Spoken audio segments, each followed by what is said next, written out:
A lot of people are scared to talk about suicide with their loved one. They are afraid that if they talk about it, it will motivate their loved one to commit suicide. Do you recognize yourself in those feelings? In reality, we see that the opposite is true. Research shows that talking about suicide can decrease the chances of a person with suicidal thoughts to commit suicide. This is Emma. She has been diagnosed with a depression and has been feeling suicidal for a year now. This is Emma's mother. She feels powerless. The only thing she cares for is to help her daughter. She's scared of talking to her about suicide because she doesn't know how to, and she doesn't want to plant the idea of committing suicide in her head. That's why she just avoids talking about it in the hope it will eventually pass. It is very important to acknowledge their feelings. They will feel less isolated and feel a sense of relief to be able to talk about their thoughts. This shows the importance of talking with your loved one, but I understand that you are afraid of saying the wrong things. So that's why in this video you can find 7 things you should avoid saying when having a conversation about suicidal thoughts. Let's start with mistake number 1. Judging their thoughts, feelings, or behavior. Saying things like, you shouldn't think like that, or if you don't think about it, your thoughts will pass. This may discourage individuals from openly discussing their feelings. It could make them feel guilty for having these thoughts, and this could lead to isolation.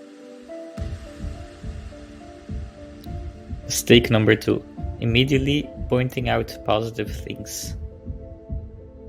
So try to not say things like, but you are doing so great, you started eating healthy and exercising again.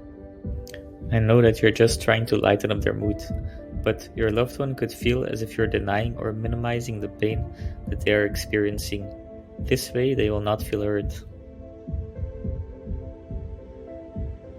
Mistake number 3. Providing solutions. A common mistake is providing solutions to help people. We could say something like, you should take a week off to go spend some time in nature. I will guarantee you will feel a lot better.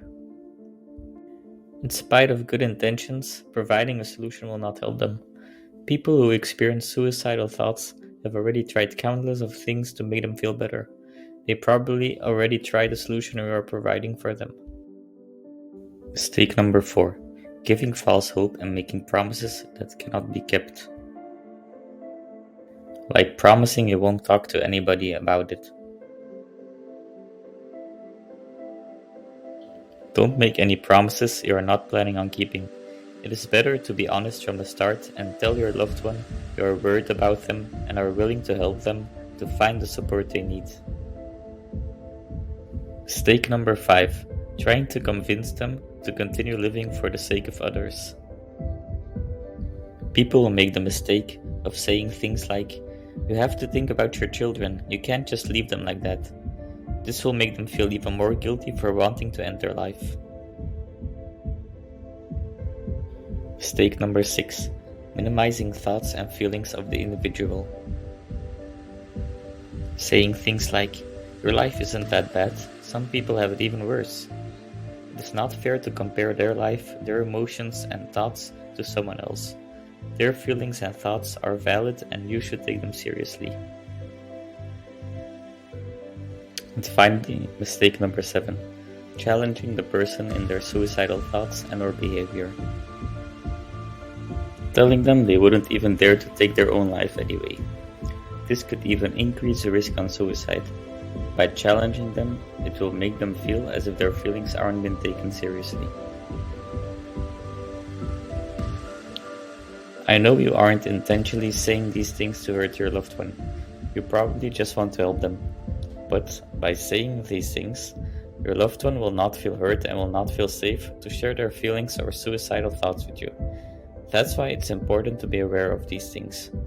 If you want to know what you should say to a loved one experiencing suicidal thoughts, check out this next video. I hope you feel more confident now when approaching a conversation with your loved one. Remember that talking about their suicidal thoughts and feelings is better than not talking about it at all. Thank you for watching, and we hope to see you in the next video.